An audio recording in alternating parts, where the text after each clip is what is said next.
Viewers எல்லாத்துக்கும் வணக்கம். நம்ம வந்து இந்த வீடியோவில் ஜீன்ஸ் அதாவது தமிழில் வந்து மரபணு அப்படிம்பாங்க. அதை பற்றி டீட்டெயிலாக பார்க்க போகிறோம். அதை பற்றி நிறைய தெரியாத விஷயங்களை பற்றி பார்க்க போகிறோம். குறிப்பாக என்ன பார்க்க போகிறோம் அப்படின்னா, ஜீன் வந்து அந்த மரபணுங்கிறது வந்து உடலில் எந்த இடத்துல இருக்குது, அது வந்து ஃபஸ்ட்டு விஷயமா பார்க்க போகிறோம். அடுத்தது வந்து ஜீன்ஸை தான் வந்து கடவுளாக சயின்டிஸ்ட் எல்லாமே கும்பிட்றாங்க. ஸோ வந்து ஏன் அந்த அளவுக்கு அந்த ஜீன்ஸ் இம்பார்ட்டன்ட், அது அப்படி என்ன தான் பண்ணுது அப்படிங்கிறத பற்றி பார்க்க போகிறோம். அடுத்தது வந்து பார்த்திங்கன்னா, நமக்கு இந்த ஜீன்ஸும் டிஎன்ஏவும் எங்கேருந்து வருது அப்படிங்கிறத பற்றி பார்க்க போகிறோம். அடுத்தது வந்து பார்த்திங்கன்னா, மிக முக்கியமான விஷயம், நமக்கு ஜீன், டிஎன்ஏ, மரபணு இதெல்லாம் இருக்குது. ஆனால் வந்து ஹியூமன்ஸ்க்கு இருக்கிற மாதிரி பிளான்ட்ஸோ இல்லை வந்து அனிமல்ஸ்க்கோ வந்து பார்த்திங்கன்னா இந்த ஜீன்ஸ் டிஎன்ஏல இருக்குது அப்படின்னு பார்க்க போகிறோம்.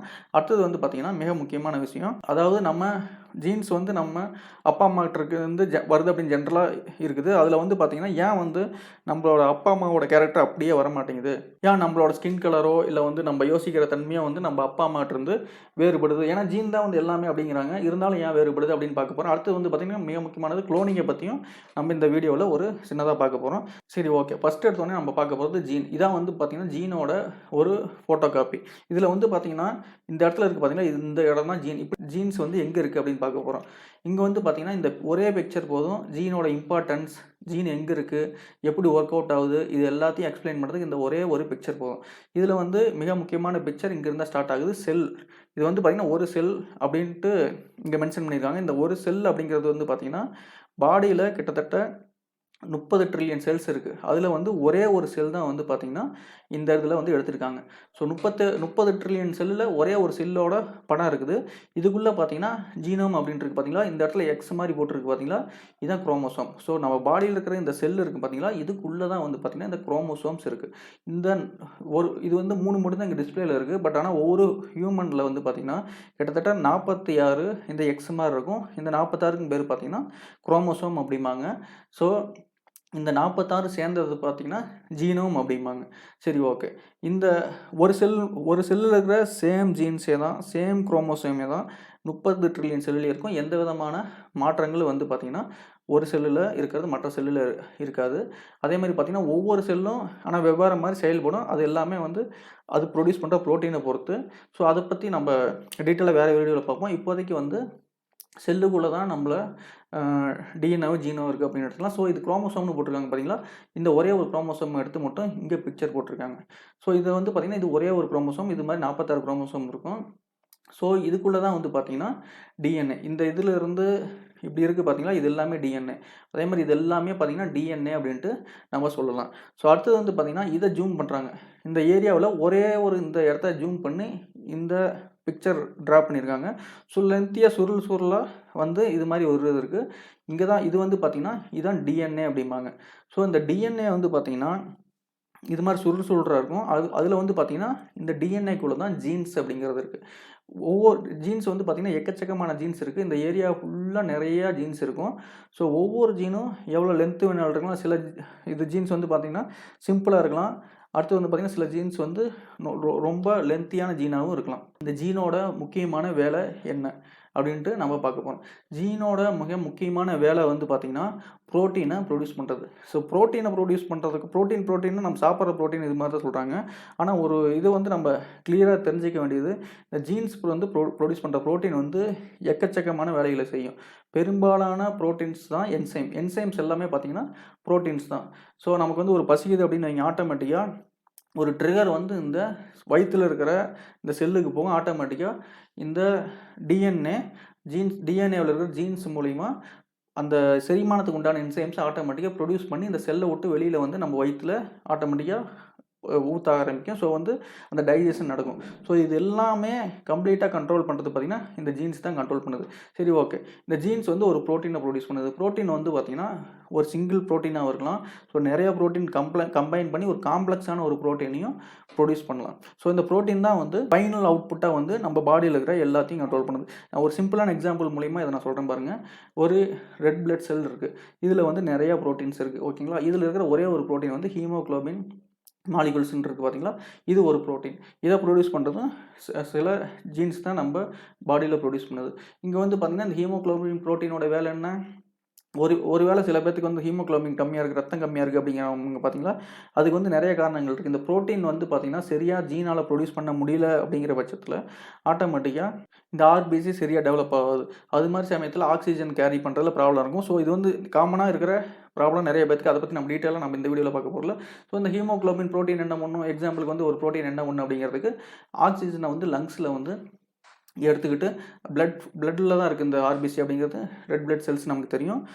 ஹார்ட் பம்ப் பண்ணுறதுனால இந்த ஆர்பிசி வந்து ஒரு இடத்துலேருந்து ஒரு வேறு இடத்துக்கு கண்டினியூஸாக பிளட்டில் வந்து ஃப்ளோ ஆகிட்டே இருக்கும். ஃப்ளோ ஆகிட்டு அப்படியே மூவ் ஆகிட்டே போகிறப்ப ஒரு இடத்துல போகிறப்ப ஆட்டோமேட்டிக்காக அந்த தேவை ஆக்சிஜன் வந்து எதுக்கு செல்ஸ் வந்து எனர்ஜியாக ஃபியூயல் மாதிரி யூஸ் பண்ணுது. ஸோ எந்த செல்லுக்கு பக்கத்தில் போகிறப்ப அந்த ஆக்சிஜன் அந்த செல்லுக்கு தேவைப்பட்டுச்சுன்னா அது ஆட்டோமேட்டிக்காக அந்த செல்லுக்குள்ளே இந்த ஆக்சிஜனை வந்து ரிலீஸ் பண்ணிட்டு மறுபடியும் அங்கே இருக்கிற carbon di oxide CO2 carry பண்ணிட்டு மறுபடியும் லங்ஸில் CO2 ரிலீஸ் பண்ணிட்டு மறுபடியும் ஆக்சிஜனை கேரி பண்ணி இது ஒரு சைக்கிள் மாதிரி கண்டினியூஸாக நடந்துகிட்டு இருக்கும். ஸோ இதுலேருந்தே தெரியும் ஒரு சின்ன ஒரு ப்ரோட்டீனோட, அதாவது ஜீன் ப்ரொடியூஸ் பண்ணுற ப்ரோட்டீனால் எவ்வளோ பயன்கள் இருக்குது அப்படின்னு ஒரு சிம்பிளான எக்ஸாம்பிள் இது. ஆனால் இதோட மிகப்பெரிய காம்ப்ளெக்ஸான ப்ராசஸ் தான் நம்ம பாடி. ஸோ அதை பற்றி நம்ம லேட்டராக பார்ப்போம். அடுத்தது வந்து பார்த்திங்கன்னா, இப்போ உங்களுக்கு ஜீன்ஸ்னா என்ன, ப்ரோட்டீன் என்ன, ப்ளஸ் வந்து ஏன் அது அந்தளவுக்கு இம்பார்ட்டன்ட் எல்லாமே நமக்கு தெரிஞ்சிருக்கும். அடுத்து வந்து பார்த்திங்கன்னா, நமக்கு எங்கே இருந்து இந்த ஜீன்ஸ் வருது.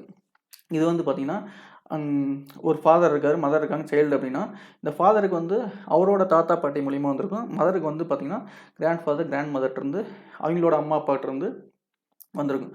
ஸோ வந்து இதுக்கு மேலேயும் பிரான்ச் இருக்கும். ஸோ எல்லோரும் வந்து பார்த்திங்கன்னா ஒருத்தர்கிட்ட இன்னொருத்தர் வந்து கண்டினியூஸாக ஃப்ளோ ஆகிட்டே இருக்கும் ஜீன்ஸு. ஸோ வந்து பார்த்திங்கன்னா இங்கே 2 இருக்குது பார்த்திங்கன்னா, ஒவ்வொரு ஜீனும் வந்து பார்த்திங்கன்னா ஒரு காப்பி இருக்கவே இருக்காது.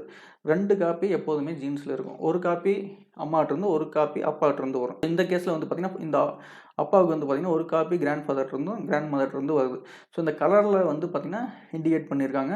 ஸோ இந்த 2 காப்பி ஒவ்வொரு ஜீன்லேயும் 2 காப்பி இருக்கும். அதே மாதிரி இது 2ம் கம்பைன் ஆகி இவங்க ஃபாதரும் மதரும் சேர்ந்து சைல்டை ப்ரொடியூஸ் பண்ணுவாங்க. ஃபாதர்ட்டிருந்து மதர்ட்டிருந்து தான் நமக்கு வந்து ஜீனோ டிஎன்ஏவோ எல்லாமே வருது. இருந்தாலும் ஏன் வந்து எக்ஸாக்டாக நம்ம அப்பா மாதிரியோ இல்லை அம்மா மாதிரியோ இருக்க மாட்டேங்கிறோம். என்ன காரணம் அப்படின்னா 10,000க்கும் மேற்பட்ட ஆக்டிவ் ஜீன்ஸ் மட்டும் நம்ம பாடியில் இருக்குது. ஓகேங்களா?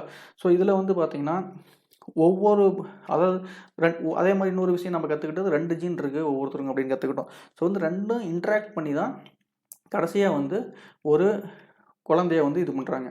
ஓகேங்களா? ஸோ இப்போ வந்து ஏன் ஒரே மாதிரி மாட்டேங்கிறாங்க அப்படின்னா, அதில் பார்த்ததே தெரிஞ்சிருக்கும். சப்போஸ் இது ஒரு ஜீன் அப்படின்னா இது ஒரு ப்ரோட்டீனை சேம் ப்ரோட்டீனை ப்ரொடியூஸ் பண்ணுது. ஸோ இது வந்து கலர்னு வைங்க. எக்ஸாம்பிளுக்கு வந்து ஹியூமனோட கலர் அப்படின்னா இது வந்து இந்த அளவுக்கு புரோட்டீனை இது பண்ணுது. அதே மாதிரி இதையும் இது பண்ணுது. 2 கம்பைன் ஆகி ஃபைனல் புரோட்டீன் வரப்போ ஆட்டோமேட்டிக்காக டிஃப்ரெண்ட் கலரில் தான் வரும். ஸோ அதனால வந்து பார்த்திங்கன்னா பெரும்பாலான கேரக்டர்ஸ் வந்து 2 ஜீன்ஸ் கம்பைன் ஆகி இன்ட்ராக்ட் ஆகி ஸோ காம்ப்ளெக்ஸான சிஸ்டத்தில் ப்ராசஸ் ஆகிறதுனால ஃபைனல் அவுட்புட் வந்து எக்ஸாக்டாக அம்மா மாதிரியோ அப்பா மாதிரியோ வராது. சில கேரக்டர் வரதுக்கு சான்சஸ் இருக்குது. அந்த சில கேரக்டர் வந்து பார்த்திங்கன்னா டாமினேட் ஜீன்ஸ் அப்படிம்பாங்க. ஸோ அதை பற்றி வேறு வீடியோவில் பார்ப்போம்.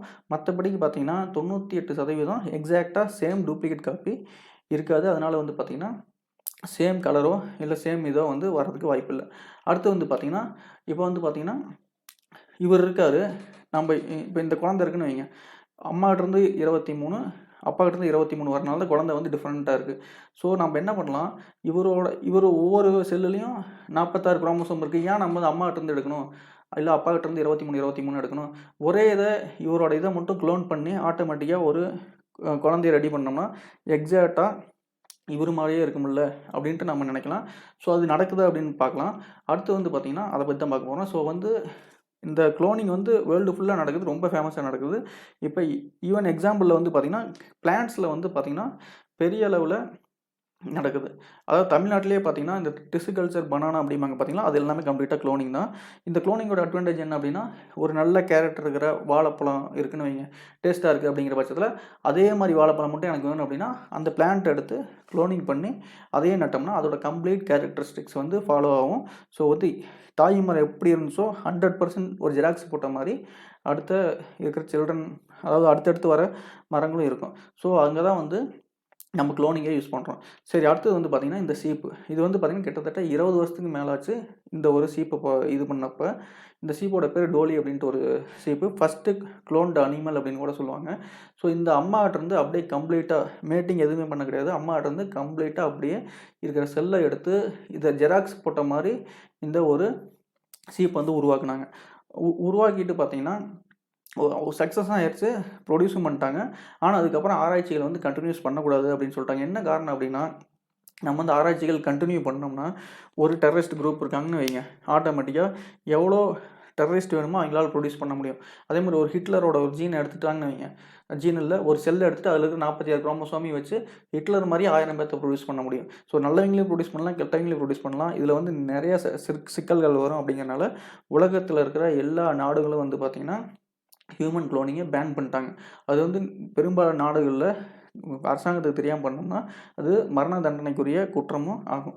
அதனால் வந்து பார்த்திங்கன்னா உலகத்தில் பெரும்பாலான நாடுகளில் இந்த ஹியூமன் குளோனிங் நடக்கிறது கிடையாது. அடுத்தது வந்து பார்த்திங்கன்னா நமக்கு இருக்கிற மாதிரி விலங்குகளுக்கும் வந்து மரபணு இருக்கா? இதான் வந்து நம்மளுக்கு இருக்கிற காமனான கொஸ்டின்.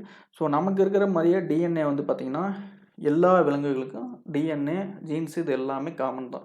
நமக்கு இருக்கிற மாதிரி தான் ஒரு டாகுக்கோ இல்லை கேட்டுக்கோ இல்லை பிளான்ட்டுக்கோ இருக்கும். இன்னொரு அதிர்ச்சிகரமான விஷயம் வந்து இந்த பிக்சரில் உங்களுக்கு தெரியும். ஸோ நம்மளோட குரோமோசோம் இதுன்னு வைங்க, நம்மளோட குரோமோசோமில் இருக்கிற ஜீனு சீக்வன்ஸ் இது எல்லாமே 98% வந்து சிம்பன்சியோட மேட்ச் ஆகும். அதே மாதிரி பார்த்திங்கன்னா மவுஸ் கூட 92%. இதில் வந்து சிம்பன்சிக்கும் நமக்கு இருக்கிற டிஃப்ரென்ஸ் வந்து பார்த்திங்கன்னா வெறும் 2% தான் டிஃப்ரென்ஸ் இருக்குது. அந்த 2% வந்து அந்த இன்டெலிஜென்ஸ் இது எல்லாமே வந்து ஹியூமன் வந்து வேறுபடுறோம். மற்றபடி சிம்பன்சியும் நம்மளும் வந்து பார்த்திங்கன்னா லேட்டஸ்ட்டாக எவல்யூஷனரி ப்ராசஸில் பிரிஞ்சு போன 2 கிளைகள் அப்படின்னு தான் சொல்லணும். ஸோ வந்து பார்த்திங்கன்னா மவுஸ் கூட 92% இருக்குது. ஸோ உங்களுக்கு வந்து மோஸ்ட்லி வந்து எலிகள்லாம் வந்து இந்த ட்ரக்கு இதெல்லாம் வந்து புதுசாக ப்ரொடியூஸ் பண்ணால் செக் பண்ணுவாங்க அப்படின்ட்டு தெரிஞ்சிருக்க வாய்ப்பு இருக்குது. ஸோ ஏன் வந்து ட்ரக்ஸு வந்து பெரும்பாலும் எலிகளில் டெஸ்ட் பண்ணுறாங்க அப்படின்னா, ட்ரக்ஸு எப்படி ரியாக்ட் பண்ணுதோ எலிகள்கிட்ட, ஏன்னா ஜீனோமு ஹியூமன்ஸுக்கு இதுக்கு வந்து 98% ஒற்றுமை இருக்கிறனால ஃபஸ்ட்டு இங்கே செக் பண்ணுறப்ப ஆட்டோமேட்டிக்காக எந்த அளவுக்கு ரியாக்ஷன் நடக்குது அது எல்லாத்தையும் நம்ம கண்டுபிடிச்சிட்டு அது நெக்ஸ்ட்டு வந்து ஹியூமன்ஸில் வந்து டெஸ்ட்டுக்கு போகலாம். அதாவது எந்த விதமான பிரச்சனைகளும் பெரும்பாலான பிரச்சனைகள் இல்லை அப்படிங்கிற பட்சத்தில் அடுத்தது ஹியூமன்ஸில் செக் பண்ணுவாங்க அந்த ட்ரக்ஸை. ஸோ இப்படி தான் வந்து ட்ரக்கோட டெஸ்டிங் ட்ரையல்ஸ்லாம் நடக்குது. அடுத்து வந்து பார்த்திங்கன்னா ஃப்ரூட் ஃப்ளை, அந்த பழத்தில் இருக்கிற ஈக்கள் இருக்குது பார்த்திங்களா, அது ஒரு 44%. ஈஸ்ட்டு சிங்கிள் செல்லார் அப்படிம்பாங்க. இந்த ஈஸ்ட் வந்து பெரும்பாலான இடத்துல யூஸ் பண்ணுறாங்க.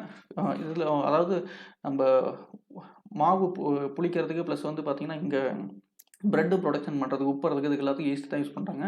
அது கூட 26% மேட்ச் ஆகுது. அதே மாதிரி பிளான்ட்டு கூட பார்த்திங்கன்னா கிட்டத்தட்ட 18% மேட்ச் இருக்குது. ஸோ வந்து இதில் வந்து நம்ம கிளியராக தெரிஞ்சுக்கிறது என்ன அப்படின்னா, நம்மளோட டிஎன்ஏவும் ஜீனும் பார்த்திங்கன்னா மற்ற விலங்குகளோடையும் அனிமல்களோடையும் இந்த அளவுக்கு க்ளோஸாக மேட்ச் ஆகுது.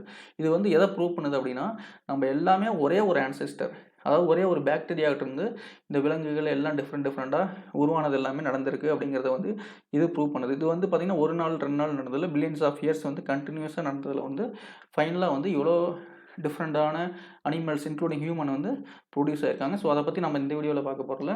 வீடியோ பார்த்ததுக்கு நன்றி. மீண்டும் அடுத்த வீடியோவில் சந்திப்போம். நன்றி, வணக்கம்.